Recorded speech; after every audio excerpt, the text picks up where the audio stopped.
Former Prime Minister Imran Khan's conversation with his lawyers and the media team in Adiala jail on January 25, 2025. The government of orderlies, subservient to the military establishment, is continuously avoiding the establishment of a judicial commission because they know that the events of May 9, 2023, were orchestrated by the establishment itself. They committed arson and tampered with the CCTV footage. They got me abducted from the court only because they anticipated a public reaction and sought to manipulate public emotions to achieve their nefarious objectives. A peaceful protest was turned into a false flag operation by planting their agents.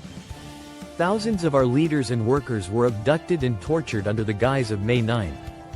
The tactic was devised where our people were abducted and then forced into giving statements against PTI and leaving the party. 16 of our workers were martyred, and 4 were left disabled. Despite these injustices inflicted upon us, fake cases were filed against us. The entire drama of May 9 was staged to crush PTI and instill fear so people would abandon the party.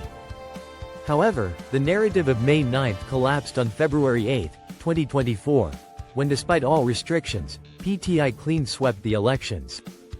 The elections were postponed with the aim of using false propaganda to discredit PTI amongst the masses, but they failed. Similarly, November 26, 2024, was used to instill fear and stop peaceful protesters from raising their voices. Our call on November 26 was for the restoration of democratic values in the country, but the government and establishment stained their hands with blood by opening fire on innocent, unarmed protesters. November 26 was yet another attempt to crush PTI. The puppet government has dealt a severe blow to democracy, stripping the public of their fundamental rights. The PECA Amendment Act is another link in this chain. First, the independent media was silenced, journalist Arshad Sharif was killed, other journalists were abducted and tortured, and social media was restricted.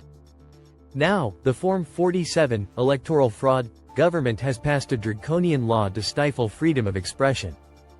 Amendments to PECA laws were made to suppress political dissent, an act that deserves the strongest condemnation.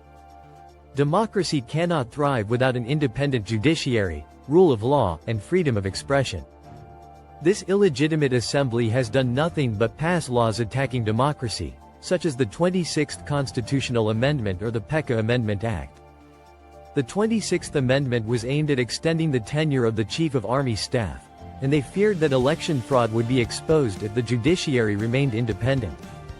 Judicial autonomy has been sacrificed for personal gains. Prepare to observe a nationwide Black Day on February 8. Public mandate was stolen on this day, just like it was in 1971. People from Khyber Pakhtunkhwa and northern Punjab should gather in Swabi for protests, while others must hold demonstrations in their respective cities. Overseas Pakistanis should also raise their voices across the globe on this day.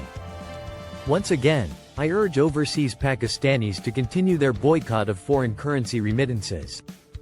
Sending money to this government strengthens the very hands that are tightening the noose around your necks. We will engage with all political parties in Pakistan for the restoration of democracy. I direct my party to expedite communications with other parties for this purpose so the public can be freed from this dictatorship masquerading as democracy. Ali Amin Gandapur faces immense pressure in governance as Chief Minister. Therefore, we have decided that Junaid Akbar Khan, a loyal and long-serving worker of PTI, will be appointed as President of PTI Khyber Pakhtunkhwa, and organizational matters will be entrusted to him.